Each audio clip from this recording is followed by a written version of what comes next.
Assalamualaikum warahmatullahi wabarakatuh. Perkenalkan, nama saya Fakih Ramadhani dengan NIM G00241151. Hari ini saya akan membuat laporan praktikum anatomi blok 2.3. Jadi, apa saja yang akan dibahas? Yang pertama ada circus wilisi, lalu yang kedua ada tractus corticospinalis dan tractus spinothalamicus, yang ketiga ada truncus cerebri, yang keempat ada nervus cranialis, dan yang terakhir ada area Brodmann. Jadi untuk soal pertama, jelaskan struktur pembentuk sirkulus wilis mulai dari bagian anterior hingga posterior. Sebutkan juga fungsinya dalam menjaga fungsi cerebral saat terjadi sumbatan salah satu arteri besar. Saya akan membahas untuk bagian struktur sirkulus wilis bagian anterior. Jadi sirkulus wilis ini bagian anteriornya dibuat atau distrukturi oleh arteris cerebralis anterior dan juga arteris cerebralis media. Untuk dua bagian ini namanya arteri cerebralis anterior. Lalu nanti dia akan dihubungkan oleh arteri yang bagian tengah ini, itu arteri communicating anterior. Selanjutnya ada arteri cerebralis media yang ini, dan dia merupakan cabang dari arteri carotis interna. Jadi arteri carotis interna ini cabangnya adalah arteri cerebralis media dan juga arteri cerebralis anterior. Nah, fungsi dari arteri-arteri ini itu untuk memvaskulisasi otak bagian anterior. Lalu selanjutnya bagian posterior, pertama dimulai oleh arteri vertebralis. Nah, arteri vertebralis ini merupakan cabang dari arteri subclavia. Lalu selanjutnya arteri vertebralis ini, yang dua ini nanti akan bersatu menjadi arteri basilaris. Nah, selanjutnya arteri basilaris ini nantinya akan bercabang lagi menjadi arteri cerebralis posterior. Nah, arteri cerebralis posterior nantinya akan dihubungkan menuju arteri cerebralis media dengan arteri namanya arteri communicating posterior. Fungsinya itu untuk memvaskularisasi yang bagian posterior, berarti untuk memvaskularisasi otak bagian posterior. Nah, fungsi sirkulus ini bila terjadi sumbatan di arteri besar adalah sebagai jalur alternatif. Jadi kalau misal ada sumbatan di salah satu arteri yang vaskularisasi otak, darah itu masih bisa menyuplai darah ke bagian yang tersumbat ini dengan arteri dengan jalur lain karena circles of Willis itu bentuknya lingkaran atau berbentuknya ada jalur lain lah intinya. Jadi dia apabila otak itu nanti arterinya ada yang tersumbat, jadi bagian otak itu akan tetap dapat suplai darah lewat circles of Willis ini. Baik, selanjutnya pertanyaan nomor 2. Sebutkan dan jelaskan perbedaan antara traktus corticospinalis dan traktus spinothalamicus, meliputi fungsi utama, titik awal dan akhir, lokasi penyilangan atau dekusatio, letak relatif di medula spinalis. Baik, saya akan membahas traktus corticospinalis dulu. Traktus corticospinalis ini disebut juga jalan raya motorik. Berarti fungsinya ini untuk menginisiasi atau mengontrol gerakan volunteer yang sesuai, khususnya untuk tangan dan kaki, untuk tungkai. Jadi apabila struktur dari traktus corticospinalis ini ada yang rusak, maka akan menyebabkan kelemahan atau kelumpuhan. Contohnya pada penyakit stroke. Nah, awal dari traktus corticospinalis ini pertama dimulai dari neuron order 1 itu di area korteks nomor 4, jadi korteks motorik primer atau area 4 Brodmann. Jadi bagian di atas menuju ke bawah. Jadi bagian neuron ini nanti akan menuju ke oksida, lalu akan menuju di bagian otak lewat pulsati, lalu selanjutnya ke menuju medula spinalis dan akhirnya akan keluar di neuron terakhirnya itu di kornu anterior medula spinalis. Lalu nantinya akan keluar untuk menginervasi otot otak. Terus selanjutnya, untuk lokasi penyilangannya, Traktus corticospinalis ini dia penyilangannya hanya terjadi sekali. Itu di decussatio operabilis itu letaknya di medula oblongata. Nah, si decussatio operabilis sebagai tempat di mana Traktus corticospinalis ini nantinya akan menyilang. Bisa dilihat di gambar dia yang awalnya di sebelah sini, nanti menyilang di sini, jadi ke sebelah sini. Nah, terus selanjutnya letak relatif di medula spinalis dia letaknya di sini. Nah, ini yang bagian descending atau yang bagian menurun. Dia letaknya masih agak di bagian medial. Jadi nggak terlalu ke lateral banget. Nah, ini letaknya di sini. Terus kalau untuk keluarnya, dia keluar di cornu anterior. Jadi ini anterior, ini posterior. Ini benar kayak uh, cortico spinal lateral, traktus spinal ini yang merah-merah ini itu adalah letak keluarnya traktus corticospinalis. Lalu selanjutnya saya akan membahas untuk traktus spinothalamicus. Nah, untuk traktus spinothalamicus ini kebalikannya dari traktus corticospinalis. Ya, ini merupakan jalan raya sensorik, berarti fungsinya untuk mendeteksi dan menyampaikan informasi sensasi protektif seperti nyeri, suhu, seperti panas, dingin, lalu sentuhan dasar, otak untuk persepsi. Jadi berarti dia awalnya itu berbeda dari tractus corticospinalis yang dari atas ke bawah, sedangkan kalau untuk tractus spinothalamicus ini letak awal mulanya itu jalurnya berarti itu dari bawah ke atas. Jadi dari kulit atau dari organ menuju ke otak untuk dipersepsikan sentuhan atau rasa atau nyeri seperti itu. Nah, berarti yang pertama itu neuron order pertama ini mulai dari neuron order pertama ini mulai dari eh, akson perifer dari afferens, rambut aferen, nanti akan masuk ke kornu posterior dari medula spinalis. Nah, masuk ke kornu posterior medula spinalis, lalu selanjutnya akan bersinaps dengan ganglionnya, lalu nanti akan bersilangan dan naik ke atas menuju neuron orde 2-nya, lalu selanjutnya neuron orde 2-nya ini nanti akan membentuk traktus spinothalamicus. Nanti akan naik ke atas talamus, lalu selanjutnya akan berakhir di neuron terakhirnya itu di eh, di korteks somatosensorik primer, area 3, 1, dan 2. Yaitu bagian untuk awal dan akhir dari traktus spinothalamicus. Lalu bagaimana untuk penyilangannya? Untuk penyilangan dari traktus spinothalamicus itu terjadi secara segmental di setiap level medula spinalis.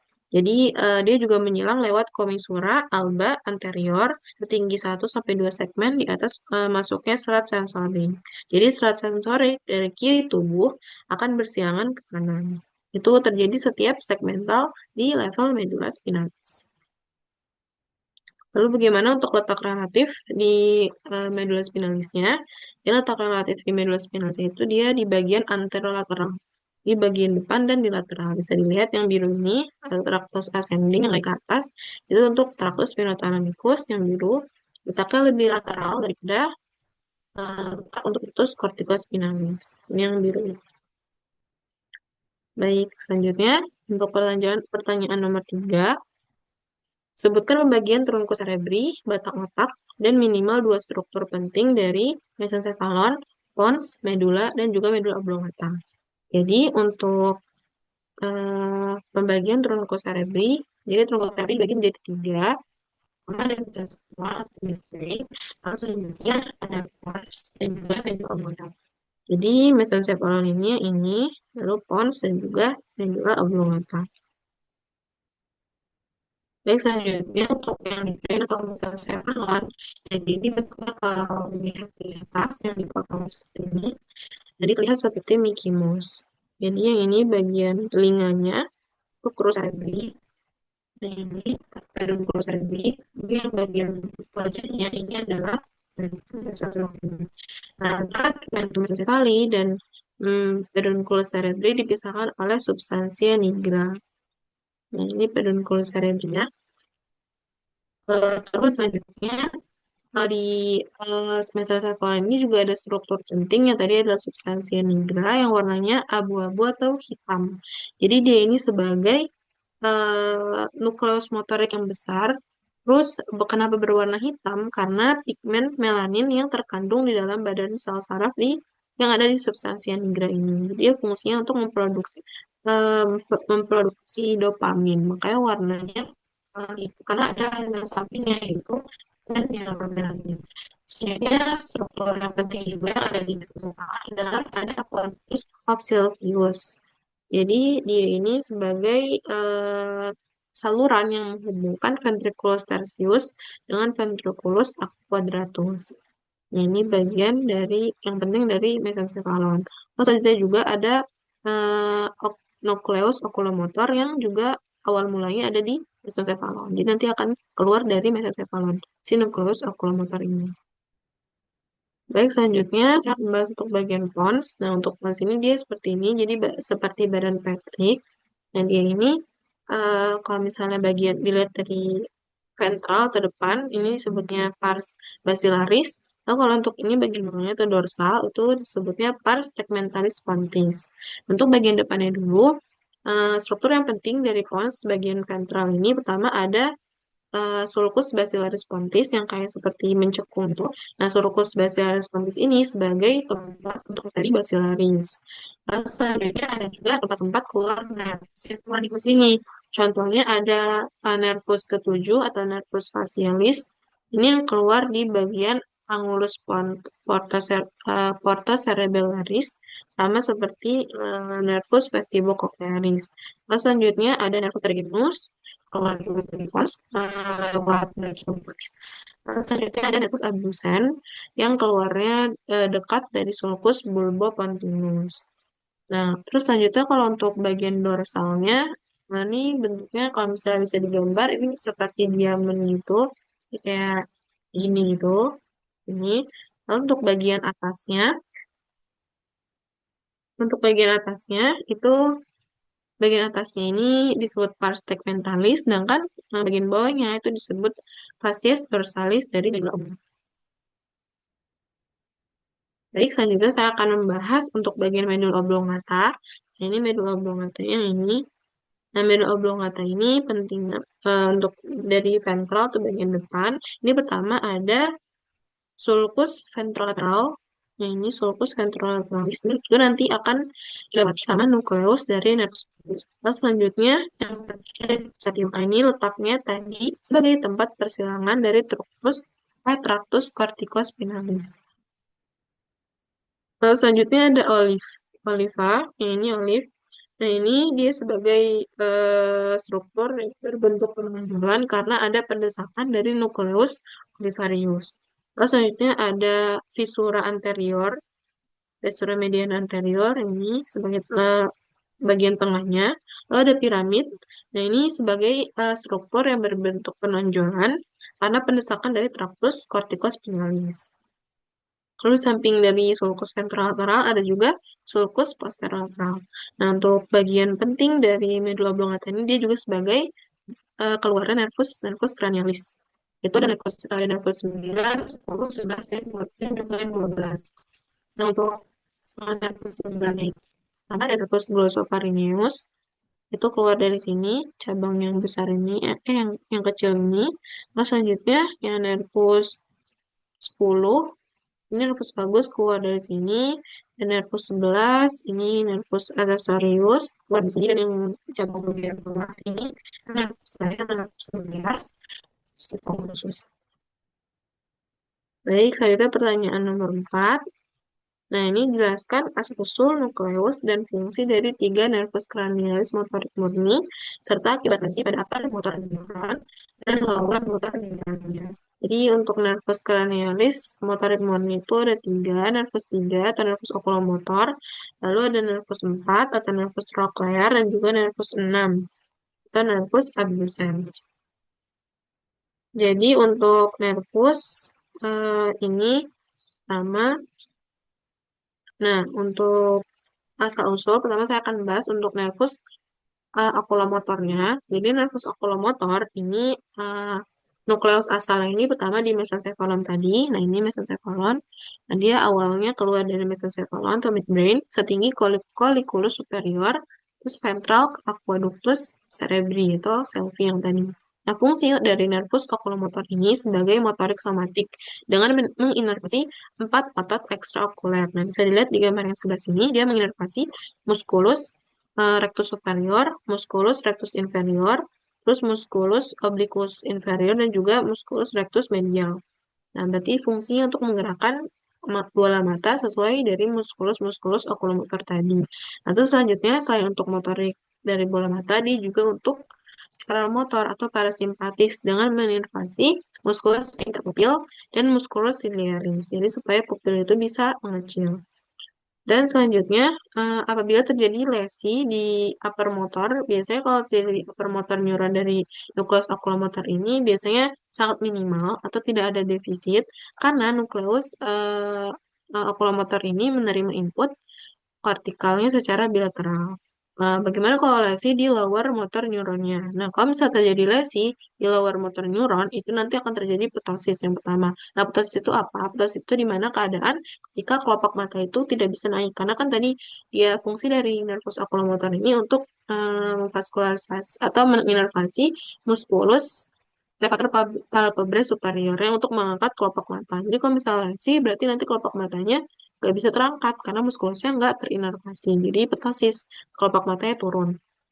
Terus selanjutnya dia juga bisa terjadi deviasi mata atau matanya down and out karena terjadi dominasi dari muskulus-muskulus yang diinervasi oleh nervus 4 dan juga nervus 6. Karena nervus 3-nya kan tadi terjadi lesi. Lalu selanjutnya bisa juga terjadi uh, pupil membesar atau di mana pupil ini enggak sensitif terhadap cahaya karena tadi nukleus oculomotor juga fungsinya untuk menginervasi muskulus sphincter pupillae.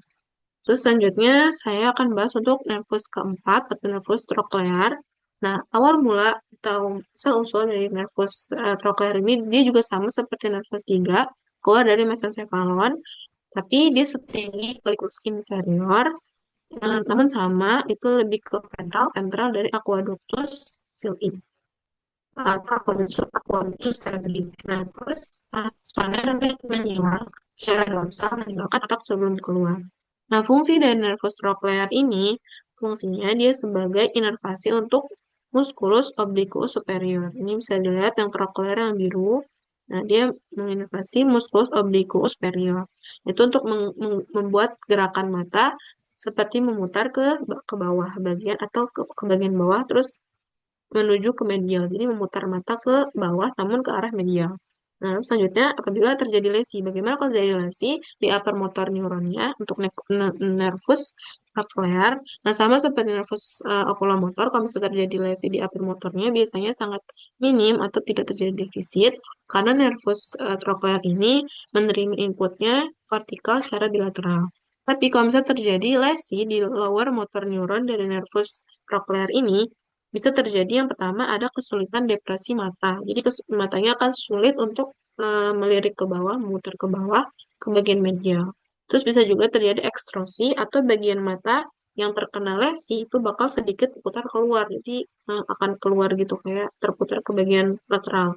Karena tadi kan kalau terputar ke bagian dalam nggak bisa karena terjadi lesi dari nervus trochlear. Lalu bisa juga terjadi diplopia vertikal atau pandangan penglihatan ganda secara vertikal. Nah, selanjutnya saya akan bahas untuk nervus abdusen atau nervus keenam. Nah, nervus abdusen ini asal-usul mulanya beda dengan dua yang lain. Meditas dia awal mulanya di pons. Nah, ini pons, kita segmen ponsnya.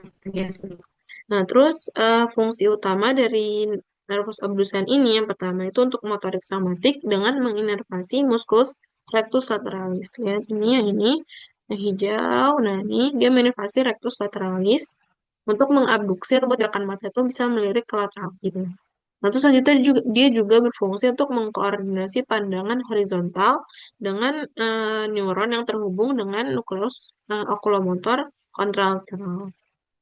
Nah, bagaimana kalau misalnya terjadi lesi untuk terjadi lesi dari nervus abdusen ini? Kalau misalnya terjadi nervus lesi di akar motor neuronnya, itu bisa terjadi disfungsi atau hilang kemampuan mata melihat undangan horizontal konjugasi sukarela ke arah sisi lesinya. Jadi nggak bisa melihat secara horizontal ke bagian sisi yang lesi.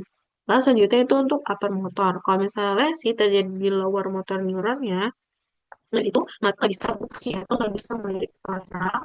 Setelah deviasi mata-matanya menyimpang ke bagian dalam dan juga diplopia horizontal. Pandangan benda melihat benda secara horizontal. Selanjutnya pertanyaan nomor 5. Jelaskan lokasi dan fungsi dari area broadband berikut ini. Yang pertama ada area 4, yang kedua ada area 1, 2, 3, yang ketiga ada area 44 dan 45, terus yang ketiga ada area 4, yang terakhir ada area 2. Pertama, untuk area 4, nah ini untuk area 4 disebut juga korteks motorik primer, yang dia ini pertama letaknya, berarti yang 4 ini letaknya di sini. letaknya di gyrus presentralis, itu di bagian lobus frontalis, bagian posterior, bagian belakang. Nah, dia ini terus fungsinya untuk apa? Untuk area 4 ini, dia fungsinya sebagai tempat untuk mengontrol gerakan volunter terspesialisasi untuk tubuh kontralateral. Jadi, di mana dia itu sebagai motorik primer. Jadi, untuk menggerakkan motorik yang bagian pentingnya, korteks motorik primer. Jadi, apabila terjadi lesi di korteks ini, bisa menyebabkan kelumpuhan gitu. Lalu selanjutnya untuk area 1, 2, 3, ini yang tengah ini, ya ini disebut juga korteks somatosensorik yang primer. Nah, dia letaknya ini yang pertama di gyrus postcentralis, dia letaknya sampingan atau setelahnya dari korteks area 4. Nah, dia ini untuk letaknya itu di lobus parietal. Jadi ini frontal lobus parietal. Terus tadi gyrus postralis. Dan area 3 diletakkan di viscera centralis atau bagian paling anterior. Lalu untuk area 1 di puncak jadi gyrus pocentralis. Terus yang area kedua itu letakkan di posterior dari area 1 atau bagian basalnya. Nah, fungsi dari korteks area 1, area 312 ini sebagai pemrosesan sensasi somatik dasar seperti sentuhan halus, tekanan, getaran, persepsi, nyeri suhu dari tubuh kontralateral. Nah, spesialisasinya untuk area 3, dia fungsinya untuk reseptor kulit dan otot, yang area 1 untuk diskriminasi tekstur, dan area kedua itu fungsinya untuk propriosepsi atau ukuran objek. Nah, kalau misalnya terjadi lesi, berarti bisa menyebabkan orang itu menyebabkan terjadi mati rasa di orang tersebut. Jadi, orang itu nggak bisa merasakan sensasi nyeri suhu. Selanjutnya untuk area 44 dan 45 disebut juga area Broca. Nah, area Broca ini disebut juga area kayak korteks bicara, korteks motorik bicara. Jadi bicaranya yang secara kita bicara gitu. Ini untuk area Broca. Nah, dia itu lokasinya di lobus frontalis. Jadi masih lobus frontalis bagian inferior, besar dominan. Jadi di bagian sini, di 4445. Area 44 terletak di pars ocularis bagian posterior, sedangkan untuk area 45 di pars triangularis bagian anteriornya. Nah, fungsinya karena tadi area Broca ini itu bicara motorik, jadi seperti untuk memproduksi bahasa dan juga untuk kayak memahami. Jadi untuk orang ini bisa bicara secara benar dan dimengerti gitu. Jadi kalau bisa terjadi lesi di konteks ini, bisa jadi orang tersebut bisa bicara, namun tidak bicara itu tidak bagaimana ya? Bicaranya itu nggak jelas itu dia ngomong apa. Itu untuk konteks area Broca. Jadi bicaranya nggak lancar bisa jadi kalau misalnya dari lesi. Terus anomia, jadi susah menemukan kata atau pemahamannya baik, tapi untuk memahami kalimat yang cukup kompleks dia nggak bisa. Kalau misalnya terjadi lesi. Ini dari area korteks 44 dan 45. Selanjutnya area 22, biasanya area warnik ini biasanya 22, 40, 39 dan juga 40, 29, 39, 22, 39, 40. Itu sebutnya area Wernicke. Nah, area Wernicke ini kebalikannya dari area Broca. Konteks untuk atau area bicara yang sensorik. Jadi, di mana fungsinya ini untuk kalau misalnya orang tersebut mendengar atau membaca, jadi dia bisa sensor, jadi bisa sensor, jadi segala sesuatu yang dia dengar atau segala sesuatu yang dia baca itu bisa menjadi makna bahasa atau makna bicara yang terdapat di otak, itu fungsinya. Terus letaknya dia di mana? Letak dari area 22 ini letaknya itu ada di lobus temporal bagian superior. Ini kan ini lobus temporal bagian superior atau bagian atas. Nah, terus untuk bagian anteriornya itu memanjang terus temporalis superior mengelilingi area 41 dan juga 42. Jadi di sini. Fungsinya tadi untuk pemahaman bahasa. Terus untuk memproses auditori kompleks. Nah, bagaimana kalau misalnya dimensi? Kalau misalnya terjadi bisa jadi orang itu bicara lancar, namun tidak ada maknanya. Itu tadi ya. Yang area Broca tuh kebalikannya. Berarti area Broca itu kalau misalnya sih orang tersebut bicaranya susah, itu terbata-bata. Sedangkan kalau area Wernicke terjadi lesi, orang tersebut bicaranya lancar, namun tidak ada maknanya. Bisa juga terjadi defisit pemahaman berat, jadi nggak paham-paham. Terus kesulitan dalam merepetisi suatu kata. Itu apabila terjadi lesi di area transfer nih. Terus selanjutnya, pertanyaan nomor 6. Mengapa fungsi pada arteri cerebral media lebih sering menyebabkan kelumpuhan kemudian lengan dibandingkan tungkai? Jelaskan dengan mengaitkan distribusi vaskular dan homunculus motorik. Jadi, arteri cerebri, saya akan menjelaskan. Jadi, arteri cerebri itu kan tadi sebagai struktur yang di circus of Willis. Bisa dilihat di gambar yang ini, arteri cerebri media itu yang kuning. Nah, dia memvaskularisasi bagian yang kuning ini. Nah, jadi bagian kuning ini bisa juga dilihat di homunculus motorik. Itu dia memvaskularisasi area korteks 4, area korteks 3, 1, 2, ini memvaskularisasi bagian sini. Ya, area motorik juga premotor dan asosiasi parietal, area Broca, dan juga kapsula interna. Dia memfasilitasi bagian itu. Sedangkan untuk bagian yang atas, yang tungkai-tungkai ini, dia divaskularisasi sama arteris cerebralis anterior. Nah, ini ya bisa dilihat. Nah, gimana kalau misalnya pertanyaannya kenapa konsep ini fungsi pada arteri cerebrimania menyebabkan kelumpuhannya pada wajah dan lengan dibandingkan tungkai. Jadi bisa dilihat juga di gambar. Jadi semisal ada terjadi oklusi atau sumbatan di arteri cerebrimedial, berarti bagian kuning yang ini itu tidak mendapatkan suplai darah dong. Nah, suplai darah ini area ini area bagian wajah, bagian lengan ya ini kan.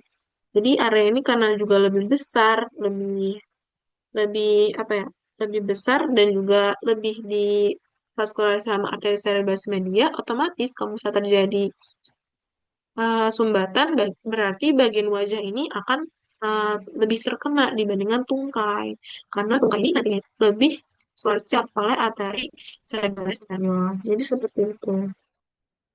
Kalau arteri cerebral media lebih sumbat, berarti langsung kena ke korteks 4, 3, 1, 2 itu atau bagian wajah dan juga lengan. Sedangkan untuk area tungkai itu karena dia tervaskularisasi oleh arteri cerebralis anterior, otomatis nggak masalah kalau misalnya arteri cerebralis medianya tersumbat. Paling dia nggak terjadi kelumpuhan, cuma terjadi kelemahan. Begitu. Selanjutnya untuk pertanyaan terakhir, jelaskan mekanisme kompensasi vaskular yang terjadi jika terdapat oklusi pada arteri karotis interna kiri dengan mengaitkan struktur sirkulus Willis yang terlibat. Jadi, kalau semisal terjadi sumbatan di arteri karotis interna kiri. Jadi bisa dilihat di sini, yang bagian sini bagian kiri, yang sini bagian kanan. Nah, misal terjadi sumbatan di sini, berarti otomatis arteri cerebralis anterior dan arteri cerebralis media dan juga itu nanti akan tersumbat atau tidak mendapatkan suplai darah. Nah, ini fungsi dari circulus of Willis. Berarti kita membahas bagaimana mekanismenya. Ini bisa dilihat untuk di anterior dulu. Jadi kita akan bahas bagian yang normalnya dulu. Yang pertama itu ada arteri karotis interna yang bagian kanan yang masih normal. Jadi arteri karotis interna yang bagian kanan yang masih normal, itu akan memompa darah, bukan memompa darah, akan menyalurkan darah secara ekstra menuju masuk arteri cerebralis media dan menuju arteri cerebralis anterior yang bagian kanan. Nah, ini nantinya darah yang dapat dari arteri karotis interna kanan bukan atau kan disalurkan ke bagian arteri cerebralis anterior kiri menuju menuju situ melalui arteri communicating anterior. Jadi darah yang masuk ke sini nanti akan ke sini juga lewat arteri communicating anterior. Nanti darah yang sudah didapatkan juga akan disalurkan ke arteri cerebralis media bagian kiri. Jadi, itu mekanisme atau kompensasinya. Jadi, darah atau bagian otak yang bagian kiri ini yang nantinya tidak bisa mendapatkan suplai darah karena terjadi sumbatan, tetap akan mendapatkan suplai darah dari arteri karotis interna kiri, dari arteri karotis interna kanan lewat arteri communicating anterior.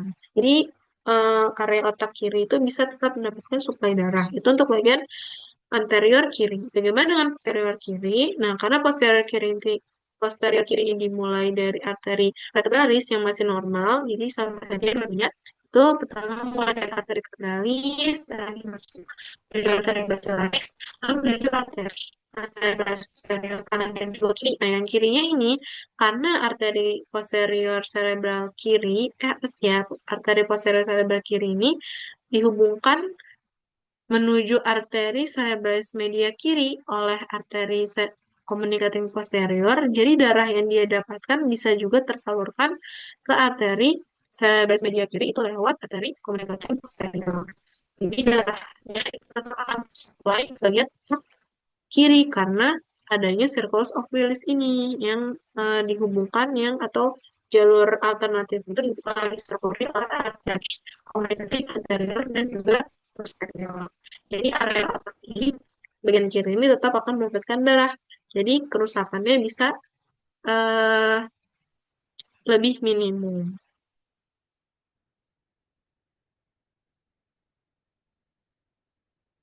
Nah, sekian yang bisa saya sampaikan. Mohon maaf apabila banyak salah kata. Terima kasih. Wassalamualaikum warahmatullahi wabarakatuh.